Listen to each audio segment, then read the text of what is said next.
নেছারাবাদ উপজেলায় সুটিয়াগাঠি ইউনিয়ন আব্দুর রহমান হাসপাতাল সংলগ্ন সংযোগ সেতুর নিচে গতরাত আনুমানিক ধারণা করা হচ্ছে 12টার দিকে একটি গাছ বোঝাই ট্রাক বডি সেতুর অ্যাঙ্গেলের সাথে চাপ খেয়ে ট্রলারটি ডুবে যায়। কিন্তু এর ড্রাইভার ও এর ভিতরে ছিল তার সাথে একজন লোক। যোগাযোগ করার জন্য চেষ্টা করা হলে তার মোবাইল ফোন বন্ধ পাওয়া যায়। লোকজনের ভাষ্য মতে ড্রাইভার ওই ট্রলারের ভিতরেই আছে বলে জানা যায়। পরে ডুবুরি তালাশে লোক পাওয়া গেছে ভিতরে।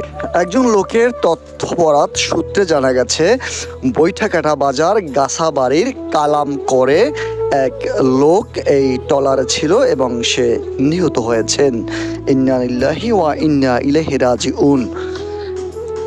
হতে পারে একটু সতর্কতা অবলম্বন না করে আমরা যখন পথ চলি রাস্তাঘাটে হোক যানবাহন, তখন সেক্ষেত্রে নিমিষেই ঘটে যেতে পারে বড় ধরনের দুর্ঘটনা।